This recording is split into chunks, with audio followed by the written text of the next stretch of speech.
নমস্কাৰ news 18 Assam north ইষ্টৰ এতিয়া খবৰ হৈতে ষ্টুডিঅত মই ভাবহত শ্ৰীমন্ত শংকৰদেৱ কলাক্ষেত্ৰত মিয়া সংগ্ৰহালয় স্থাপনৰ সন্দৰ্ভত অব্যাহত আছে বিতৰ্ক বাগবৰ সমষ্টিৰ কংগ্ৰেছী বিধায়ক শ্ৰীমন্ত আলীয়ে মিয়া সংগ্ৰহালয় স্থাপন কৰিবলৈ ৰাজ্য চৰকাৰলৈ পত্ৰ লিখাৰ পিছৰে পৰা তুলপাৰ লাগিছে ৰাজ্যৰ ৰাজনীতি বিধায়ক শ্ৰীমন্তৰ এই কাৰ্যক একেমুখে ধিক্কাৰ দিছে ৰাজ্যৰ দল সংগঠনে অসমীয়া সভ্যতা সংস্কৃতিলৈ তীব্ৰ প্ৰত্যাহ্বান নমাই আনি কলাক্ষেত্ৰত মিয়া মিউজিয়াম স্থাপন কৰিবলৈ কৰা দুঃসাহসক প্ৰত্যাখ্যান কৰিছে ৰাজ্য চৰকাৰে মিয়া মিউজিয়ামৰ প্ৰস্তাৱক স্পষ্টভাৱে নৎসাত কৰিছে মন্ত্ৰী ডক্টৰ হিমন্ত বিশ্ব শৰ্মাই আনহাতে গুৰুজনৰ আদৰ্শৰে স্থাপন কৰা শংকৰদেৱ কলাক্ষেত্ৰত গুৰুজনৰ আদৰ্শ অক্ষুণ্ণ থাকিব বুলি মন্তব্য মুখ্যমন্ত্ৰীগৰাকীৰ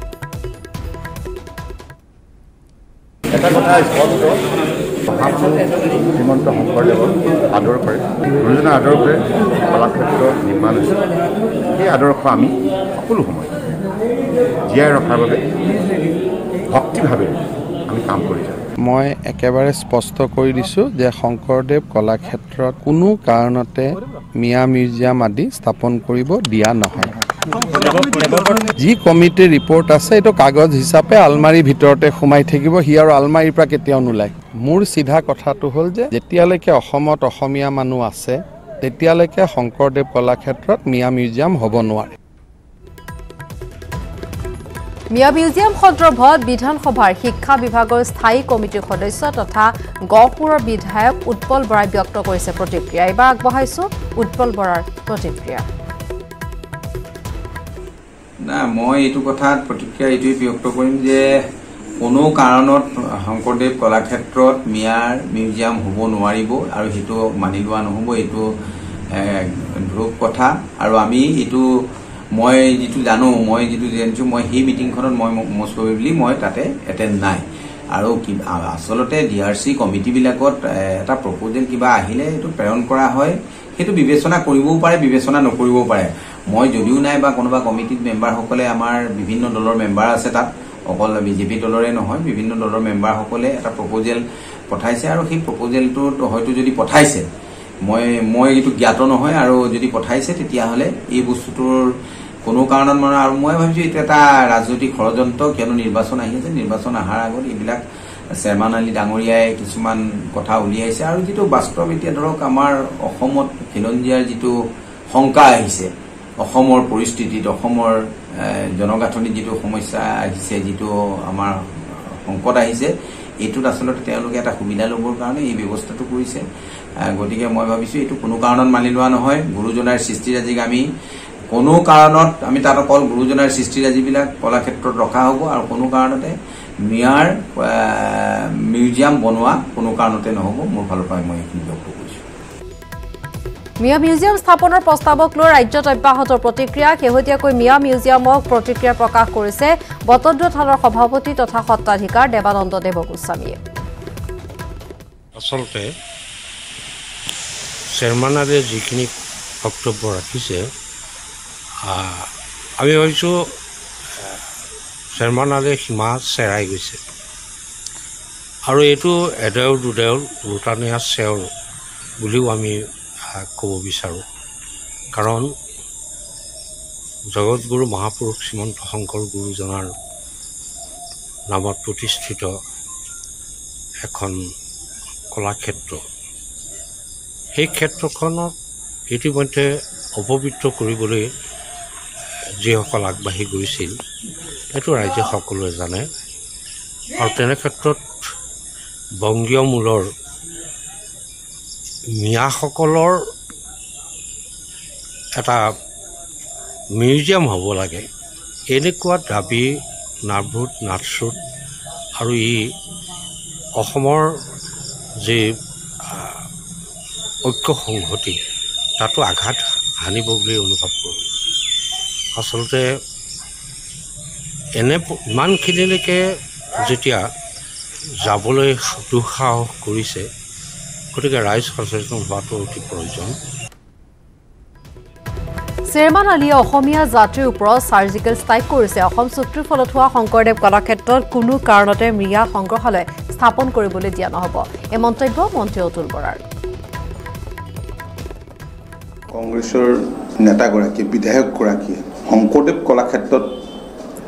মিয়া সংগ্ৰহালয় প্ৰতিষ্ঠা কৰাৰ যে দাবী জনাব পাৰিছে, দাবী জনাবলৈ যে আগবাঢ়িছে, এইবিলাক হৈছে অজিত ভূঞা ডাঙৰীয়াৰ দৰে জাতীয়তাবাদৰ মুখা পিন্ধা কেতবোৰ ব্যক্তিৰ শেহতীয়া যিটো স্থিতি, শেহতীয়া কাম কাজবিলাকৰ কাৰণে উৎসাহিত হৈ পেলাই, উৎসাহিত হৈ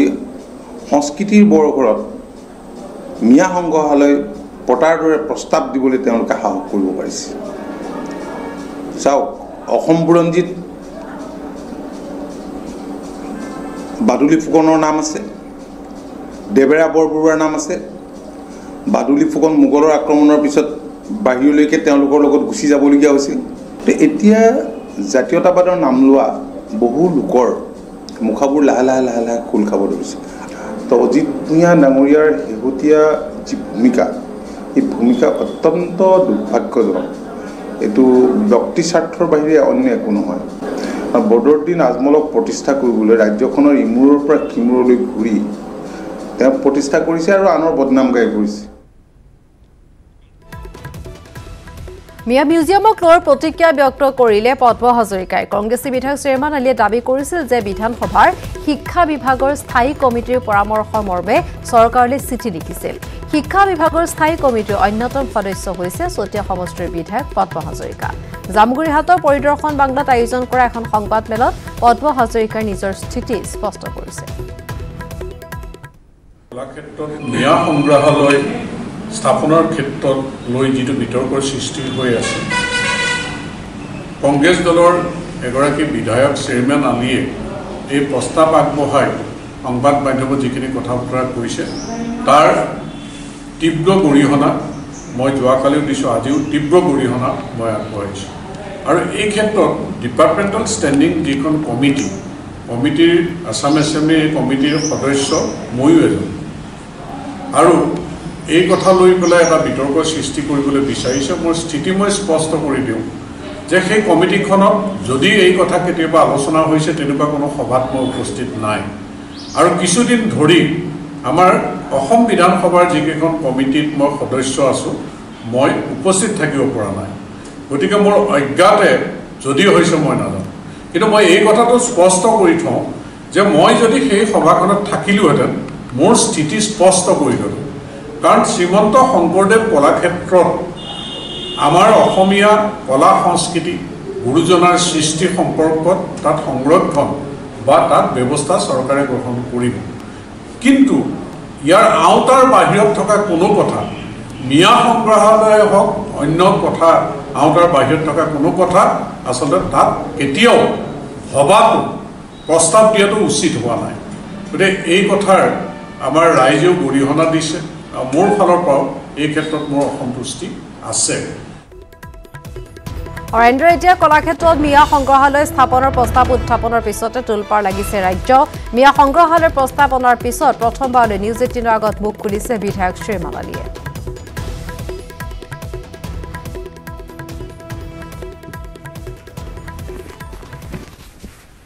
মোৰ প্ৰস্তাৱটো দিয়াৰ আগতে দেখিলোঁ যে তাত অন্যান্য সৰু সুৰা জনগোষ্ঠীৰ তেওঁলোকৰ মিউজিয়াম নিৰ্মাণৰ কথা আহিছে। আৰু সেইদিনাখন মই প্ৰস্তাৱ দিয়াৰ আগতে তাত নেপালীসকলৰ এটা মিউজিয়াম শ্ৰীমন্ত শংকৰদেৱ কলাক্ষেত্ৰত স্থাপনৰ প্ৰস্তাৱ আহিলে আৰু গৃহীত হ'ল। তেতিয়া মই প্ৰস্তাৱ ৰাখিলোঁ যে অসমৰ চৰ চাপৰিত প্ৰায় 70 লাখ মানুহ বাস কৰে। তেওঁলোকক অতীজত অসমৰ একাংশ মানুহ বা সংগঠনে মিয়া বুলি সম্বোধন কৰে। গতিকে এই চৰ চাপৰিত বসবাস কৰা এই 70 লাখ মানুহৰ কলা কৃষ্টি সংস্কৃতি অত্যন্ত সমৃদ্ধ, আৰু এই কলা কৃষ্টি সংস্কৃতিখিনিও প্ৰতিফলন হোৱাৰ ব্যৱস্থা কৰিব লাগে। আৰু তাৰ কাৰণে এটা সুকীয়া মিউজিয়াম শংকৰ গুৰুজনাৰ যি মানে স্মৃতিত নিৰ্মাণ কৰা হৈছে শংকৰদেৱ কলাক্ষেত্ৰ, তাতে স্থাপন কৰিব লাগে। মাৰ্চৰ এই সমিতিত, আৰু সেই সমিতিত পাছ কৰিছে বিজেপি চৰকাৰে। বিজেপি দলৰ আৰু তেওঁলোকৰ মিত্ৰজোঁটৰ চৰকাৰৰ 10জন সদস্য আছিলে, কংগ্ৰেছৰ 3জন আছিলে, UDFৰ মাত্ৰ 2জন আছিলে। যদি তেওঁলোকে এইটো বিৰোধ কৰিব লগা আছিলে সেই সময়তে বিৰোধ কৰিব লাগিছিলে। তেওঁলোকে বিৰোধ কৰিলে এই প্ৰস্তাৱ কেতিয়াও পাছ নহয়। প্ৰথম কথা, এছেম্বলিত এইটো উত্থাপন কৰা হ'ল 24 মাৰ্চত সেইদিনাখন আপোনালোকে জানে হিমন্ত বিশ্ব শৰ্মা ডাঙৰীয়াই কোভিড সম্পৰ্কীয় দীঘল লেকচাৰ দিছিলে সেইদিনাখন এই প্ৰতিবেদন যেতিয়া বিধানসভাত উত্থাপন কৰা হ'ল কোনো এজন সদস্যই বিৰোধ নকৰিলে মিয়া মিউজিয়ামক লৈ ৰঞ্জিত দাসৰ প্ৰতিক্ৰিয়া কেৱল 5 গৰাকী সদস্য উপস্থিত আছিল বিধানসভাৰ স্থায়ী কমিটিৰ বৈঠকত উপস্থিত আছিল মানসি ৰংপি ৱাজেদ আলী চৌধুৰী শ্বেৰমান আলী আহমেদ গণেশ কুমাৰ লিম্বু আৰু ৰূপক শৰ্মা বৈঠকৰ প্ৰস্তাৱত মিয়া মিউজিয়ামৰ প্ৰসংগ নাছিল কংগ্ৰেছে ৰাজনীতি কৰিছে মিয়া মিউজিয়ামক লৈ ভোট লাভৰ বাবে ষড়যন্ত্ৰ কৰিছে কংগ্ৰেছে যে শংকৰদেৱ কলাক্ষেত্ৰত তেনেকুৱা ধৰণৰ ব্যৱস্থা আমি কৰিব নিদিওঁ কিন্তু অসমীয়াৰ স্বাভিমানত আঘাত অনা হ'ব আৰু চাপৰি বুলি ক'লে আমাৰতো চাপৰি বুলি কোনো কৃষ্টি নাথাকে চাপৰিত আমাৰ বসবাস কৰে ভূমিপুত্ৰ হ'ল খিলঞ্জীয়াসকলে মিচিং সংস্কৃতিয়ে হওক তাত বসবাস কৰা বড়ো সংস্কৃতিয়ে হওক সেইবোৰ সুকীয়া সুকীয়া সংস্কৃতি আছে আমাৰ চাপৰি বুলি সংস্কৃতি নাই গতিকে তেওঁ ইয়াতে যিটো চৰ চাপৰি লিখিছে যে চৰ চাপৰিৰ মানে হেৰিয়া কালচাৰ বুলি লিখিছে আমাৰতো তেনেকুৱাকৈ চৰৰ কালচাৰো আমি দেখা নাই চাপৰি কালচাৰ দেখা নাই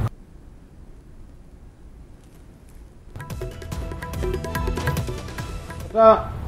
সিদ্ধান্ত লোৱা হৈছিলে যি ডিপাৰ্টমেণ্টেৰী ৰিলেটেড ষ্টেণ্ডিং কমিটিৰ তাত মানে সদস্য তাত আছে চেয়াৰমেন হৈছে উৎপল দত্ত তাত মেম্বাৰ আছে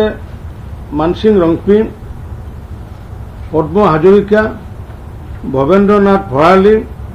থানেশ্বৰ বসুমতাৰী ৱাজেদ আলী চৌধুৰী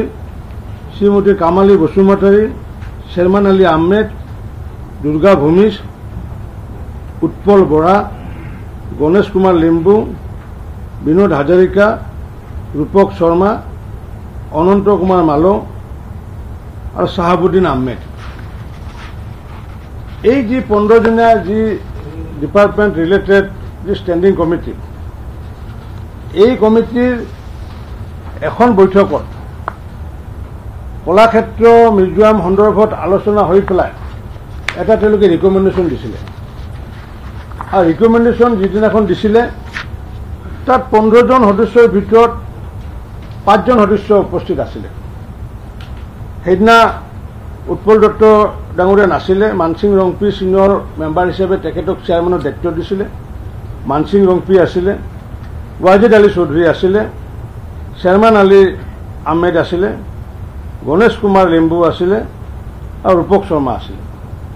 5 গৰাকী তাত সদস্য উপস্থিত আছিলে মই আজি অসম বিধানসভাৰ অধ্যক্ষ ডাঙৰীয়াৰ লগত কথা পাতিছিলোঁ আৰু তেওঁলোকে মোক জনোৱা সূত্ৰ মতে সেইদিনাখন 5 গৰাকী সদস্য তাত আছিলে আৰু সেই 5 গৰাকী সদস্য উপস্থিত থাকোঁতে তাত যিটো সিদ্ধান্ত লোৱা হৈছে বা যিটো পৰামৰ্শ তেওঁলোকে ৰিকমেণ্ডেশ্যন কৰিব পাৰে এই সমিতিখনে ৰিকমেণ্ডেশ্যন কৰিব পাৰে আৰু এই ৰিকমেণ্ডেশ্যন যে চৰকাৰে মানিব লাগে তাত কোনো ধৰণৰ কথা নাই এটা পৰামৰ্শ আগবঢ়ায় মিয়া মিউজিয়ামক লৈ বিধানসভাৰ প্ৰধান সচিব মৃগান্ত কুমাৰ ডেকাই ব্যক্ত কৰিছে প্ৰতিক্ৰিয়া বিধানসভাৰ স্থায়ী কমিটিত গ্ৰহণ কৰাৰ বাধ্যবাধকতা নাই বিধানসভাৰ বিভিন্ন কমিটিয়ে পৰামৰ্শ দাখিল কৰাটো নিয়ম সদনত দাখিল কৰাৰ পিছত ৰাজ্য চৰকাৰে প্ৰেৰণ কৰা হয় ৰাজ্য চৰকাৰে পৰামৰ্শ গ্ৰহণ নকৰিব পাৰে গ্ৰহণ কৰাৰ কোনো বাধ্যবাধকতা নাই মিয়া মিউজিয়ামৰ পৰামৰ্শটো একেই কথা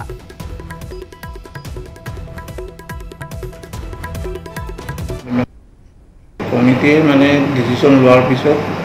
আমি গভৰ্ণমেণ্টলৈকে এটা ৰিকমেণ্ডেশ্যন ছাজেশ্যন ৰিকমেণ্ডেশ্যন হিচাপত যায় সেইটো ৰিপৰ্টটোত এটা ৰিকমেণ্ডেশ্যন হিচাপত যোৱা হিচাপত এনেকৈ থাকে ৰেকৰ্ডটো সেই হিচাপত বস্তুটো হাউচত প্লেচ হয় হাউচত প্লেচ হোৱাৰ পিছত গভৰ্ণমেণ্টলৈকে ইমপ্লিমেণ্ট কৰিবৰ কাৰণে দি পঠোৱা হয় এইটো বাধ্যতামূলক নহয় তেখেতসকলে চাই মেলি যদি ভাবে ঠিকে আছে ইমপ্লিমেণ্ট কৰিবও পাৰে নকৰিবও পাৰে সকলো কমিটি সব কমিটিৰ কাম ফাংচনেই এইটো এনেকুৱা বস্তু এতিয়া যিটো ওলাই আছে মিয়া মিউজিয়াম লৈ পেলাই সেইটো সন্দৰ্ভতো চৰকাৰে ডিচিশ্যন সেইটো তেখেতসকলৰে এইটো আমাৰ লগত আমাৰ লগত ছাজেশ্যনত আহিছে এইটো কৰিলে ভাল হয় ঠিক কেনেকুৱা হয় এতিয়া গভৰ্ণমেণ্টৰ ওপৰত নিৰ্ভৰ কৰিব গভৰ্ণমেণ্টৰ ওপৰত হত্যাকাণ্ড ৰঞ্জিত বাৰ্লা নামৰ এজনক খানি খুচি হত্যা কৰা হৈছে চুকা অস্ত্ৰৰে হত্যা কৰিছে লুৰেন বিলুং নামৰ লোকজনে এটা বিৰিৰ বাবে এই হত্যাকাণ্ড সংঘটিত হৈছে সম্প্ৰতি হত্যাকাৰী লুৰেন বিলুং পলাতক অৱস্থাত আছে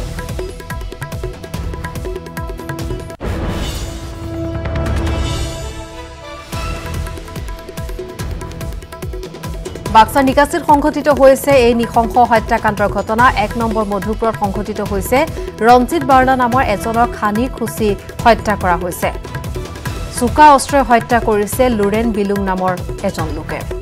আৰু কি কাৰণত এই কাণ্ড সংঘটিত কৰিছে সেয়া এতিয়াও জানিব পৰা হোৱা নাই তদন্ত অব্যাহত আছে আৰু প্ৰাৰম্ভিক তদন্তত এটা বিৰিৰ বাবে এই কাণ্ড সংঘটিত হৈছে বুলি কোৱা হৈছে আৰু হত্যাকাৰী লুৰেন বিলুং বৰ্তমানো পলাতক অৱস্থাত আছে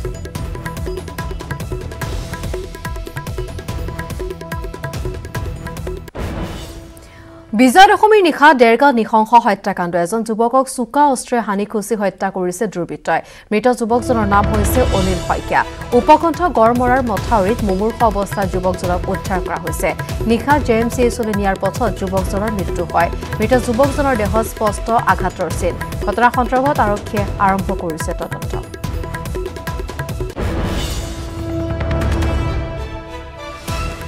আমাৰ ঘৰৰ মানুহ চাহ তাহ খাই চব ভিতৰত সোমালো সোমোৱাৰ পিছত তাৰপিছত অকণমান দেৰি 5-10 মিনিটৰ পিছত আমাৰ ঘৰত মানে বেলেগ ধৰণৰ এটা মাত চিনাকি মানুহৰ লিখীয়া মানে স্পষ্ট নাই কেনেকৈ মাত এটা দিছে তাৰপিছত মই মাইকী মানুহে আহিবলৈ হাক দিছে কি মাত বুলি তাৰপিছত মই তথাপিতো মাক কৈ পেলাই আহিছোঁ বোলো কোন ভালকৈ মাতটো দে সি আকৌ এবাৰ কেনেকৈ দি পেলাই মানে চব কাটি হেৰি কৰি দিলেতো মানে মাছটো স্পষ্ট অহা নাই তাৰপিছত দৰজাখন খুলিয়াই আমি চাইছোঁ আমাৰ একদম ষ্টেপত কাষতে পৰি আছে ইয়াত কাটিছে মানে মই নাচালোঁ মই চেঞ্চলেছ হৈ গ'লো তাৰপিছত মই ভবাই নাই সি যায় বুলি মই ভাবিছোঁ বেলেগ মানুহ এইটো আমাক দাগি কৰিবলৈ পেলাই থৈছে গাঁও বাগিলৈ যাওঁ বুলি চাওঁতেনে তাৰ মুখত চিনি নাই চোলা পেণ্টজন মই চিনি পাই গ'লোঁ নহয় তেতিয়া গোটেই আৰু চিঞৰ বাখৰ হৈয়ে গ'ল যোৰহাটত ঢুকাইছে ন যোৰহাটলৈ লগালগ দশমী নিশা কৰিমগঞ্জৰ বদৰপুৰত চাঞ্চল্যকৰ হত্যাকাণ্ড দাৰে ঘপিয়ে 60 বছৰীয়া মশুকুৰ ৰহমান নামৰ এজনক হত্যা কৰা হৈছে মৃতদেহৰ কাষত উদ্ধাৰ হৈছে এখন ৰক্তাক্ত দাহ নিজ ঘৰতে দাৰে ঘপিয়াই হত্যা কৰিছে লোকজনক বদৰপুৰৰ ভাংগা এলেকাৰ দক্ষিণকুল গাঁৱত এই হত্যাকাণ্ড সংঘটিত হৈছে একেখন গাঁৱৰে হামিদ আৰু গনি নামৰ দুজন লোকে হত্যা কৰিছে মাছুকুৰ ৰহমানৰ পত্নী হুছনা বেগমৰ এই চাঞ্চল্যকৰ অভিযোগ ঘটনাৰ আঁৰত পূৰ্বৰ বিবাদ থকাৰ সন্দেহ কৰা হৈছে বদৰপুৰ আৰক্ষী ঘটনাস্থলীত উপস্থিত হৈ মৃতদেহ উদ্ধাৰ কৰে ঘটনাক কেন্দ্ৰ কৰি অঞ্চলটোত চেপা উত্তেজনাই বিৰাজ কৰিছে হামিদার গনিয়া খালি আমরা ইশারার লগে দেখছি হামিদার গনিয়ার তোমার চাচা গেছে ন যাইতেও তার আছে টানি শুরু করছে হামিদার গনি খরে দেখছি আরো মানুষ সিগুন আসিন পাইছি না আর উবার উবার আছে দাইয়া ফালাইয়া আরো তারা দৌড়িছে না আমার বাড়িতে কোনো মানুষ নাই তিনিচুকীয়া ৰাজপথত মুক্তভাৱে চুকা অস্ত্ৰলৈ এডাল যুৱকৰ বাইক ৰেলী দশমীৰ দিনা তিনিচুকীয়া ৰাজপথত দেখা পোৱা গ'ল প্ৰায় 70জনীয়া যুৱকৰ দলৰ তাণ্ডৱ দশমীত পুৱাৰে পৰা হাতে হাতে দা তৰোৱাল লৈ বাইক ৰেলী উলিয়াইছিল নিজকে বজৰং দলৰ বুলি পৰিচয় দিয়া যুৱকৰ দলটোৱে এই ভয়ংকৰ দৃশ্য দেখাৰ পাছত আতংকিত হৈ পৰে স্থানীয় লোক পুৱাৰে পৰা আৰক্ষীৰ মূৰৰ কামৰণি হৈ পৰিছিল অস্ত্ৰধাৰী এই দলটো অৱশ্যে পৰৱৰ্তী সময়ত বাহনেৰে খেদি হিজগুৰি অঞ্চলত অস্ত্ৰধাৰী যুৱকৰ দলটোক বাধা প্ৰদান কৰে আৰক্ষীয়ে লগতে 4জন উদন্ত যুৱকক আটক কৰিছে তিনিচুকীয়া আৰক্ষীয়ে উদন্ত যুৱকৰ দলটোৱে ৰেলী কৰি যোৱা 3খন বাইকো জব্দ কৰিছে অৱশ্যে আৰক্ষীৰ হাতৰ পৰা পলাই পত্তং দিয়ে আন যুৱককেইজনে অনুমতি অবিহনে চৰকাৰী নিয়ম ভংগ কৰি একোখন বাইকত 3জনকৈ উঠি হাতে হাতে অস্ত্ৰ লৈ দশমীৰ দিনা ওলাই আহি তিনিচুকীয়া ৰাজপথত এক প্ৰকাৰ সন্তাসৰ সৃষ্টি কৰিছিল নিজকে বজৰং দলৰ সদস্য বুলি চিনাকি দিয়া উদন্ত যুৱকৰ দলটোৱে हाथ में दाव तलवार लेके क्यों परमिशन लिया था आपने परमिशन लिया था नहीं परमिशन लिया था आपने हाथ में दाव तलवार था परमिशन लिया था पता नहीं हमको तो बुलाया था आप लोग का दाव तलवार निकालने के लिए कौन दिया परमिशन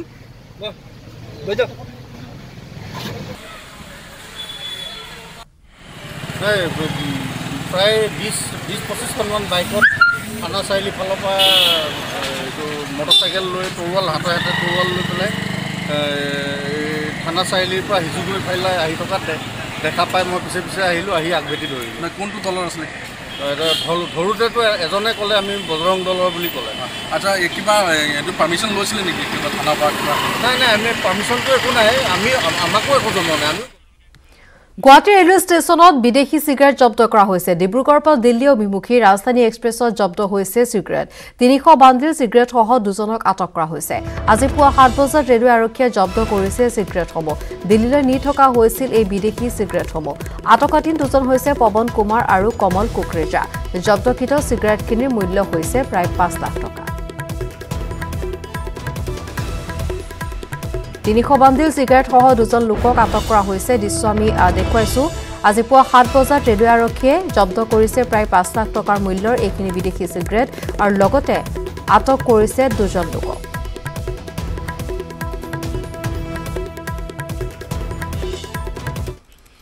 ঘৰুৱা পৰ্যটকৰ উপস্থিতিত উখল-মাখল কাজিৰঙাৰ পৰ্যটন ক্ষেত্ৰ পূজাৰ সময়ত কাজিৰঙাত ৰাষ্ট্ৰীয় উদ্যান দৰ্শনৰ বাবে ভিৰ কৰিছে অসমৰ পৰ্যটকে কৰোনাৰ ভয়াৱহতাৰ লকডাউনৰ বাবে ফেব্ৰুৱাৰী মাহৰ পৰা স্তব্ধ হৈ পৰা বিশ্ব পৰ্যটন ক্ষেত্ৰ কাজিৰঙাত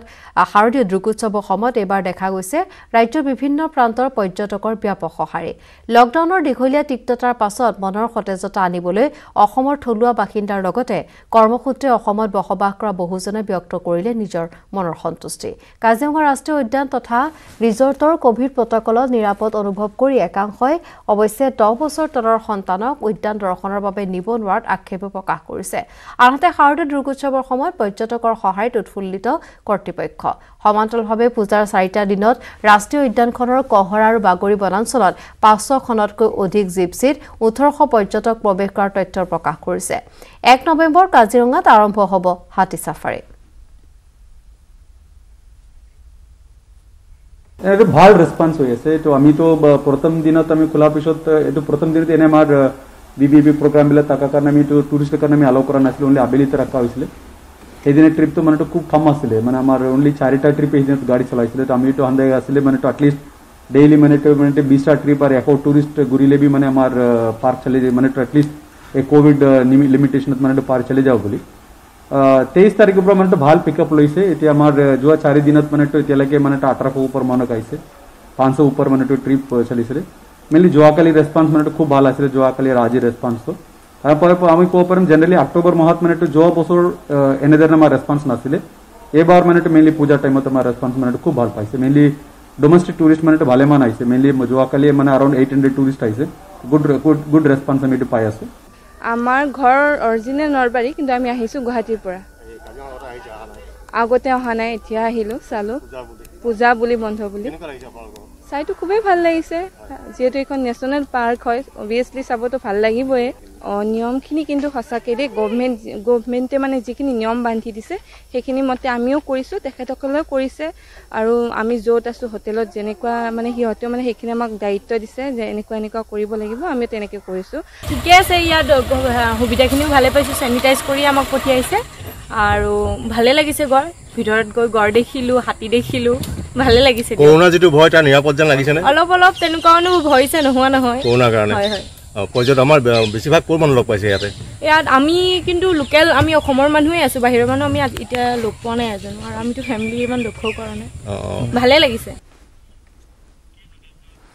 বৰপেটাৰ পিছত এবাৰ ডিগবৈ নামঘৰ লন্তভন্ত নামঘৰ প্ৰৱেশদ্বাৰ ভাঙি এজন যুৱকে জ্বলাই দিয়ে বিভিন্ন আচবাব টিংৰাই কাটগাঁও নামঘৰ সংগঠিত হৈছে এই অবাঞ্ছিত ঘটনা পতিনিশা নামঘৰত প্ৰৱেশ কৰি এজন যুৱকে আচবাব জ্বলাই দিয়াৰ লগতে লৈ যায় নামঘৰৰ সকলো গামোচা অৱশ্যে স্থানীয় ৰাইজৰ তৎপৰতাৰ কৰায়ত্ব কৰে যুৱকজনক ঘটনাক কেন্দ্ৰ কৰি পৰিস্থিতি উত্তপ্ত হোৱাত ঘটনাস্থলীত আৰক্ষী উপস্থিত হৈ থানালৈ লৈ যায় যুৱকজনক অৱশ্যে এই পৰ্যন্ত পোহৰলৈ অহা নাই যুৱকজনৰ সঠিক পৰিচয় ঘটনা সন্দৰ্ভত আৰক্ষীয়ে আৰম্ভ কৰিছে তদন্ত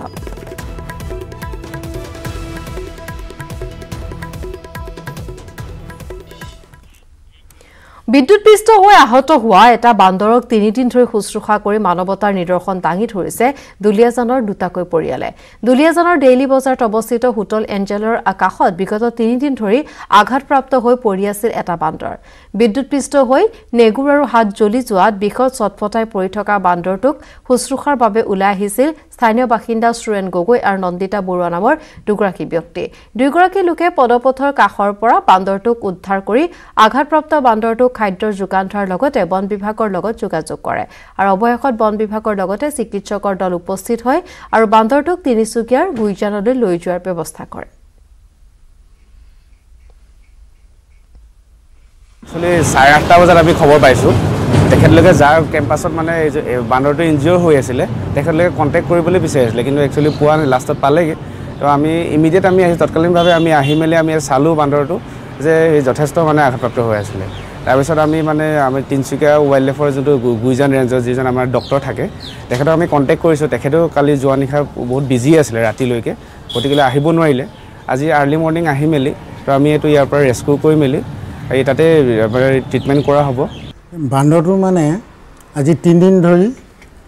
আমাৰ হোটেল এঞ্জেলৰ ওপৰৰ পৰা এই বুধ হয় কাৰেণ্টত লাগিলে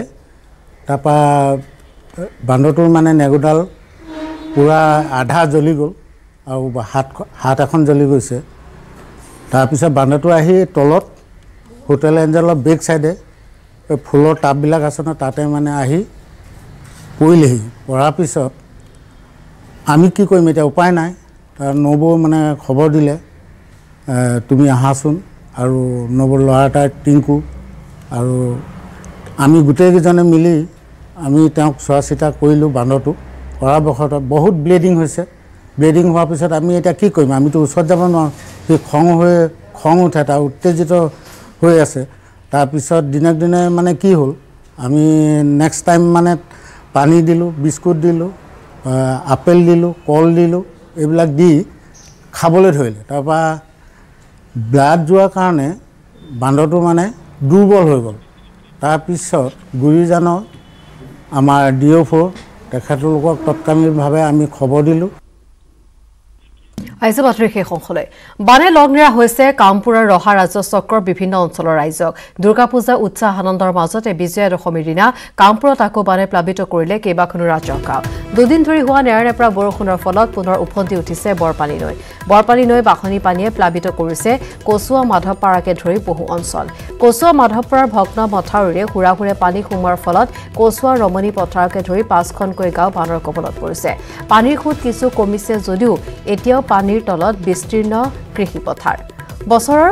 অষ্টমটো বানে পুনৰ সন্তাস চলোৱাত এতিয়া মূৰে কপালে হাত দিবলগীয়া অৱস্থাৰ সৃষ্টি হৈছে কৃষক ৰাইজৰ কাৰ্বিলাংপি জলবিদ্যুৎ প্ৰকল্পৰ বান্ধত বিসংগতি হোৱাৰ ফলত বিগত কিছুদিন ধৰি গেট খুলি ৰখা হৈছে ফলত দ্ৰুতগতিত বৃদ্ধি পাইছে বৰপানী নৈৰ জলপৃষ্ঠ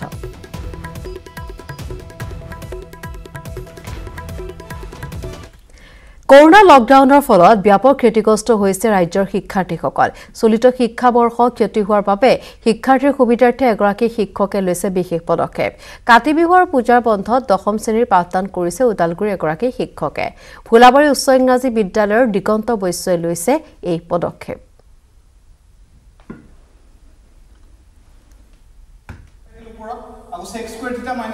আৰু এখন ৰূপত আগবঢ়াইছো ৰিপুঞ্জয় নাথৰ এক প্ৰতিবেদন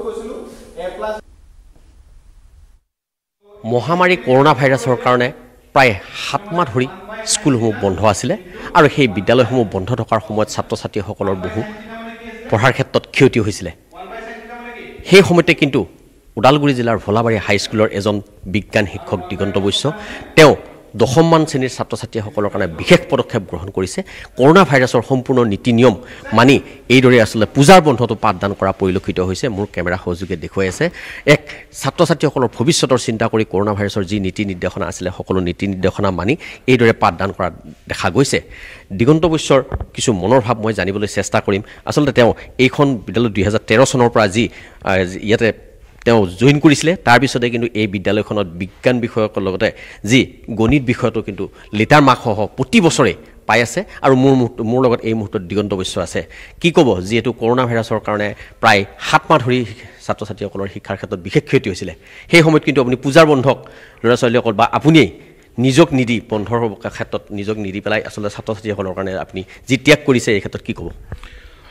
একচুৱেলি কি আমি শিক্ষকসকলৰ কাৰণে আচলতে আমাৰ যিটো আমি ল'ৰা ছোৱালীক কিবা এটা দিবলৈ চেষ্টা কৰোঁ এতিয়া দেখিলোঁ ইহঁতৰ আজি 6-7 মাহ ধৰি ক্লাছ নাই গতিকে অভিয়াছলি ইহঁতৰ বহুতখিনি লছ হৈছে সেই লছখিনি আমি কোনো কাৰণত পূৰাব নোৱাৰোঁ তথাপিতো মই মোৰ ব্যক্তিগতভাৱে মই এটা চেষ্টা কৰিছোঁ কিমানখিনি ইহঁতক মই দিব পাৰোঁ সেইখিনি মই চেষ্টা কৰিছোঁ আৰু যিটো কাৰণত ইহঁতক কি কৰিছোঁ মই এতিয়া বন্ধ দিনতো মাতিছোঁ বা ইহঁতৰ সপ্তাহত 3 দিন ক্লাছ থাকে মঙ্গলবাৰ বৃহস্পতিবাৰ শনিবাৰ কিন্তু সোমবাৰ শুক্ৰ ইহঁতৰ ক্লাছ নাথাকে কিন্তু সেই দিনটোত মই কি কৰোঁ সিহঁতক ৰাতিপুৱা 8 বজাৰ পৰা মাতি দিওঁ 8 বজাৰ পৰা সিহঁতক মই 9 বজালৈকে ক্লাছ কৰোঁ তাৰমানে ক্লাছ 9টো আহি পোৱাৰ আগলৈকে ইহঁতক ক্লাছটো কৰি কিনে যাব দিওঁ তাৰপিছত আকৌ ক্লাছ 9টো আহি যায় গতিকে আকৌ ইয়াতে বাকী দেওবাৰ বুলি বা পূজাৰ বন্ধ কাতি বিহুৰ বন্ধ আমি কোনো ধৰণৰ বন্ধ ইয়াতে পালা নাই ক্লাছ 10ৰ ল'ৰা ছোৱালীখিনি আহি আছে মই ৰেগুলাৰ ইহঁতক ক্লাছ কৰি আছোঁ গতিকে চেষ্টা কৰিছোঁ কিমানখিনি আমি আগুৱাব পাৰোঁ চাওঁ এইখিনি বাকীখিনি ল'ৰা ছোৱালীৰ ওপৰতো নিৰ্ভৰ কৰিব আৰু তুলনামূলকভাৱে স্কুলখনৰ ৰিজাল্ট যথেষ্টখিনি ভাল আমি যোৱাবেলি কলাইগাঁও চাৰ্কুলৰ ভিতৰত বেষ্ট স্কুল এৱাৰ্ড পাইছে আশা ৰাখিছোঁ এইবাৰো আমাৰ স্কুলৰ পৰা ভাল ৰিজাল্ট হ'ব আছে তেনেকুৱা ষ্টুডেণ্ট আমাৰ 10মান শ্ৰেণীত কিমান ছাত্ৰ ছাত্ৰী আছে আৰু ছাত্ৰ ছাত্ৰীসকলৰ কেনেকুৱা সঁহাৰি পাইছে 10মান শ্ৰেণীৰ একচুৱেলি 85 মান ল'ৰা ছোৱালী আছে ছাত্ৰ ছাত্ৰীখিনি সঁহাৰিটো কম আমাৰ মানে ৰেগুলাৰ ক্লাছত 30ৰ পৰা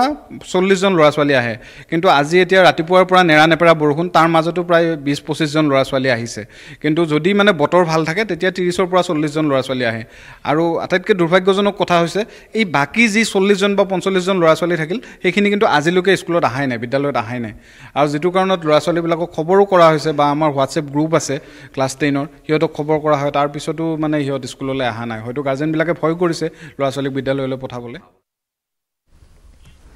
4 দিনীয়া ভ্ৰমণসূচীৰে কাইলৈ অসমলৈ আহিব জিতেন্দ্ৰ সিং এপিচিচিৰ পৰ্যবেক্ষকৰ দায়িত্ব দিয়া হৈছে জিতেন্দ্ৰ সিঙক দায়িত্ব পোৱাৰ পিছতে জিতেন্দ্ৰ সিঙৰ প্ৰথমটো অসম ভ্ৰমণ দিল্লীৰ পৰা বিমানযোগে উপস্থিত হ'ব ডিব্ৰুগড়ত বৈঠকত মিলিত হ'ব জিতেন্দ্ৰ সিং 2 নৱেম্বৰলৈকে 2 নৱেম্বৰ যোৰহাটলৈ যাব জিতেন্দ্ৰ সিং 3 নৱেম্বৰত নগাঁৱত এখন বৈঠকত মিলিত হ'ব 3 নৱেম্বৰত বিয়লি গুৱাহাটীত উপস্থিত হ'ব জিতেন্দ্ৰ সিং গুৱাহাটীত নিশা বৈঠকত মিলিত হ'ব লগতে 4 নৱেম্বৰত বিভিন্ন আলোচনাত মিলিত হ'ব বিয়লি দিল্লীলৈ উভতি যাব এপিচিচিৰ পৰ্যবেক্ষকগৰাকী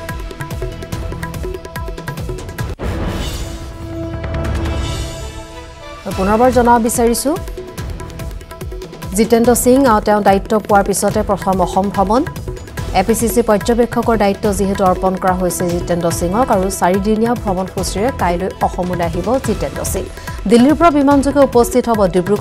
ডিব্ৰুগড়ত বৈঠকত মিলিত হ'ব 2 নৱেম্বৰ যোৰহাটলৈ আহিব 3 নৱেম্বৰত নগাঁৱত এখন বৈঠকত মিলিত হ'ব